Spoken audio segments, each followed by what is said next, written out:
In 2007, Maxis released a spin-off to the, by then 3 years old, The Sims 2 game. Marked on a slightly lower price point than the main title, The Sims Life Stories was made available for purchase on February 2007, with the expectation that this first chapter will be followed by 2 other versions, namely The Sims Pet Stories and The Sims Castaway Stories. At this point in time, the Sims franchise was pretty well known as one of the best-selling games of all times, with The Sims 2 having already sold over 13 million copies worldwide. But as Maxis strongly states in their About section, Life Stories was not a sequel nor an expansion to the original The Sims 2. So what was this game about? And why was it released? Was it a smart way for EA to keep milking the Sims cash cow? Or a genuine approach to those players that hadn't yet or just couldn't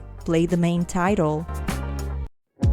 If you're new around here, let me welcome you to the Drama House. My name is Lady Drama. If you've already stopped by the channel, well, welcome back, baby. I'm so happy to see you here. Now, you might be a very experienced and long-term Sims player just like me, but because the history of the franchise expands over such a long period of time, there are certain chapters you may not remember of, maybe simply because you didn't get a chance to play with them back in the days. And let's face it, EA does a pretty good job at gatekeeping older titles from current players because, well, I don't really know why they're so ashamed of their past work, since I believe it's their best work, but that's a talk for another video.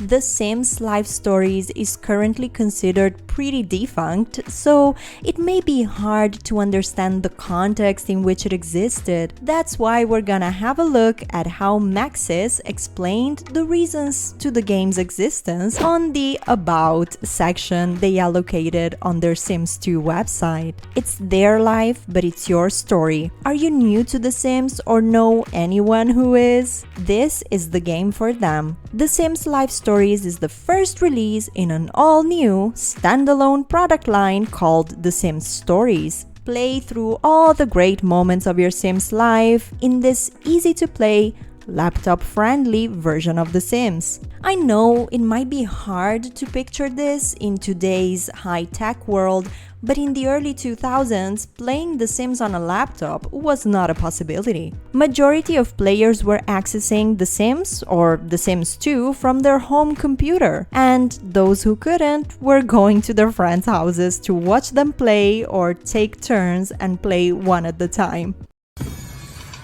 As years passed from the first Sims game, laptops were starting to be seen as a possible purchase, with the main perk of being portable and usable outside of one's house. But could you play The Sims 2 on a 2007 laptop?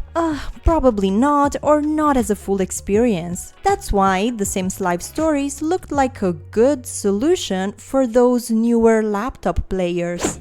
What does laptop-friendly mean? Laptop-friendly means that The Sims Stories can be played on both laptops and desktops. The game doesn't require a video card, and the controls have been designed specifically for the laptop, with an auto-pause function where you can start and stop the action when you open and close the lid. Although the game runs on both desktops and laptops, one of our main priorities was to design a game that could be played in a separate window while you're IM and chat with friends. What does IM mean? Instant messaging, baby. For when, you couldn't really instant message people from your phone because phone companies were caching every single message you would send, so you would do it for free on the internet if you had an internet connection.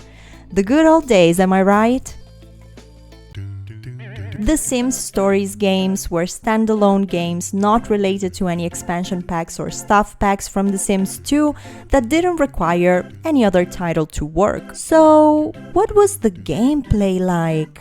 The Sims Life Stories included 3 pre-made neighborhoods, Four Corners, where Riley's story takes place, Bitville, where Vincent's story takes place, and Four Corners, a free play mode neighborhood. At first, the player can only play free play or Riley's story, but will get Vince's story later on as the player completes goals in Riley's story. The two stories in the game, each comprising 12 chapters, have certain objectives to be met before you can move the tale forwards. Riley Harlow, the protagonist of the first story, is a young Sim from Sim City who moves back to the suburbs for a fresh start. On the day she moves in, her aunt Sharon almost immediately has to leave for something urgent, thus leaving Riley alone for the first few days. Meanwhile, she makes friends with the neighbors who come to welcome her to the neighborhood and falls in love with a guy named Mickey Smith. Romantic complications soon reared their head, along with rivalry and other light-hearted sitcom twists. Complete Riley's story and you can start playing as Vince Moore, a rich business tycoon who lives in Bitville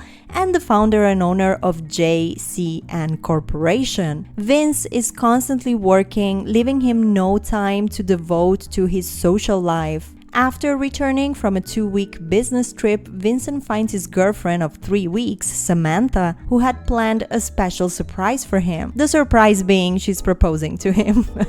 Vince breaks up with Samantha as he feels her proposal was far too sudden. After a string of disastrous dates, he falls in love with Naomi, a barista he meets at Bollywood Star Lanes. And this will take Vince to a tragic ultimatum with a decision to make, all in the hands of the player. Once you sort out Vince's life, you can continue to play in the traditional open-ended Sims style. You can create single Sims or a family of Sims and move them into their neighborhood, or you can choose a pre-made family to play with.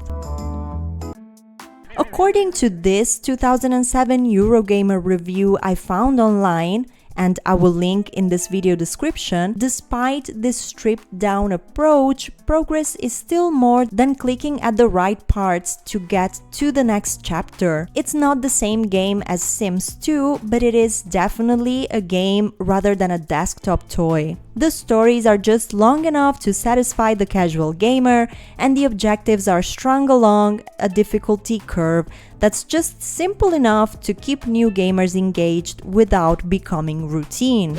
Basically, in one very carefully executed spin-off attempt, Life Stories seemed to answer to a bunch of needs and requirements while expanding the Sims franchise even more. Not only it was a great introduction to the main title's mechanics and gameplay style, but it also managed to have players with less capable hardware join the Sims experience with a cheaper price tag than the main titles.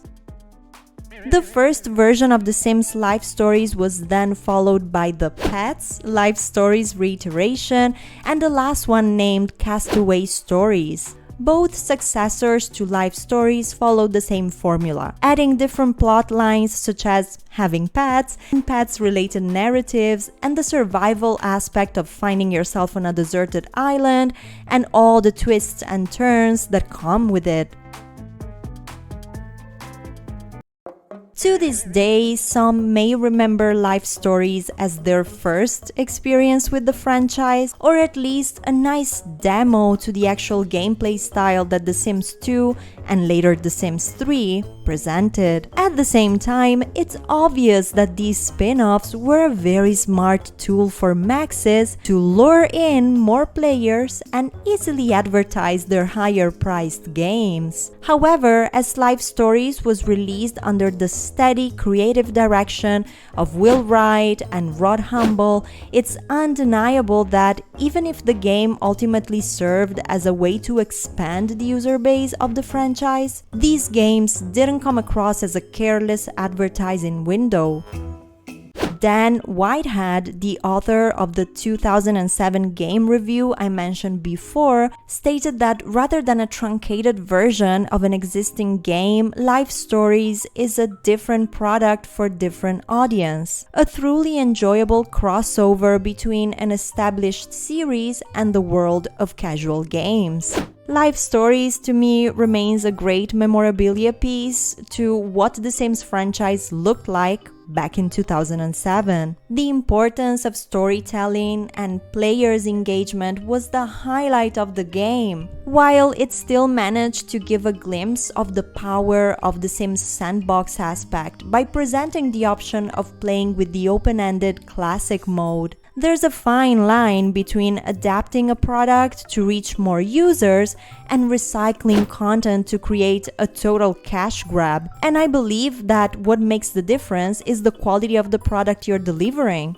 And with Life Stories, although the replay value is rather limited compared to a game like The Sims 2, it seems to me the effort to create an enjoyable and worthy experience was still there. But now, you tell me, dear drama queens, what is your take on The Sims Life Stories? Did you get to experience this game when it was released? What did you think of it? Does it seem to you that this spin-off was just another way for EA to make money, or do you see the creative value in these titles?